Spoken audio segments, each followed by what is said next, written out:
This is Jonathan Agatha for Pro Boxing Fans. We're here in Birmingham today, media workout. Charlie Edwards is here. What brings you along, Charlie? Come down to support my brother as always. We live and breathe the sport together, so whatever one of us is out, we're both out. Now, I remember seeing you at York Hall for Sonny Edwards' last fight. You were talking about world title shots in the near future. How far now do you think he's away from that sort of level? I think in the next 12 to 18 months he'll be fighting for a world title. He's definitely performing that level right now in the gym, so he just needs another stepping stone, British title, and then push on. What's it like sort of campaigning alongside your brother? I'm sure as growing up you both wanted to become professional boxers to the level you are. So describe that sort of relationship as you've sort of got old and progressed? We've lived and breathed the sport together. We support each other through thick and thin, and we help each other out and give each other advice. So it's nice to have someone to actually share it with.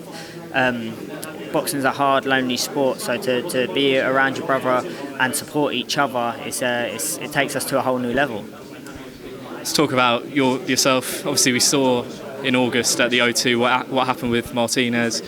No contest. What's it been like since then? Did you want to get out before the end of the year, or did you want that sort of time off after that? I wanted the time off. The pressures of becoming a world champion is so surreal. You can't explain it. I never thought it would be what it was, and making that 8 stone for a whole year killed my happiness, killed my enjoyment for the sport. So it's been nice to step away from it, to reset, refocus myself, and put the past in the past. How I had to make that weight for that last fight really killed me, and I'm lucky that whatever happened in that last fight, someone's obviously looking down on me, because that was a blessing in disguise. Because had it gone the full 12 rounds, I don't know what damage I could have had long term on myself in that ring. So now I've just come away, refocused, reset myself, and then now I'm going to be coming back in February at bantamweight. So get the enjoyment, get happy, start loving boxing again, and let the pressure go now. So saying that, going into the fight, were you kind of worried, say going into it on fight week, that something potentially bad could happen considering your weight issue? Yeah, and I'm not proud to say that. I admitted to my coach in my last check weight that this was going to be my last fight at the weight. I can't do it no more. It's taken too much out of me, destroying my happiness. Like, I was walking around, going in the gym like fatigued, knackered, and he was like, "Yeah, I've already seen that about you. We need to get you. We need to get you up the weight. This is going to be your last one." So from there we kind of knew, like whatever. So it was my last hurrah at the weight, and the way the weigh-in went, my body took shock after I refueled, and we was actually going to pull out before the fight.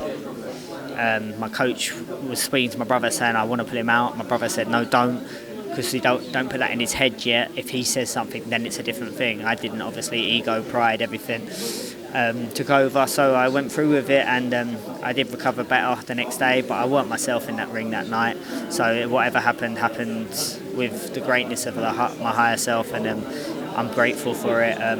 So yeah, it really did scare me. Like, I was in bed after I fueled up when my body took shock, and I was in a real bad way, near enough into tears. Like, and all the thoughts that are running through my head is I don't want to end up like my mum, and that was a bad place to be in. And it's been tough, but I've refocused, refreshed myself, and I'm looking forward to campaigning at a new weight where I'm going to be healthy, fit, and love the sport again. I think it's quite interesting, because if you look, I don't know how much you look into social media, but a lot of people don't really know the ins and outs of what goes on. And when we heard you were moving up, people were saying, "Why is he ducking the rematch?" Like comments like that. So it's quite interesting for you to sort of be honest about, the truth, because I think a lot of people, especially on social media, don't know. No, of course not. Social media is a platform that is great, but you only put out what you want people to see. The fact is, I'm not going to be putting before a fight a world title defence that I'm dying on the way. I'm not going to let people know that. You've got to put this fake front on. The abuse I got on social media after that fight has been really mentally challenging to get through. People don't understand what I had to go through to make that weight. Don't understand how I felt, because all they can see is what I was posting before the fight. And I wasn't trying to make out I was making the weight comfortable and easy, but that's in boxing. Every inch matters, every percentage matters. So you've got to put this fake front on, no matter what you're going through. And it is social media can can be the bane of all evil in boxers, because you want to stay there as well, and you want to put yourself and push the limits because your pride is on the line. And I want to say this now: any boxer that is dying and killing themselves to make the weight, just move up. If you're good enough, you're good enough, and don't let making other people happy take over your health and well-being. I mean, again, it's interesting you mention that, because obviously we saw what happened with Patrick Day in Chicago. We don't know the ins and outs of, if he had weight issues or whatever, but what do you think needs to be done to avoid injuries like this? I don't know. I think, to be honest, it's where us as fighters are our own worst enemy, because we let our pride and ego take over. So it's all down to the fighters, really, and how we make our weights. But I'm just, personally now, I will not be putting my health on the line like I did in my last fight ever again at any stage in my career. If it gets to that kind of point, I do not care. My health's more important than the sport we're living in, what I'm entertaining in, should I say, especially with these drug cheats out there. Like, it's your life is more important. There's more to life than boxing, and it's something I love and something I've had a passion for all my career, and I will continue to do so.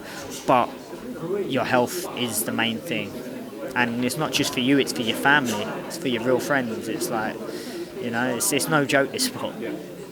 I mean, you achieved WBC title at super flyweight, you're moving up to bantamweight, you're moving up to bantamweight.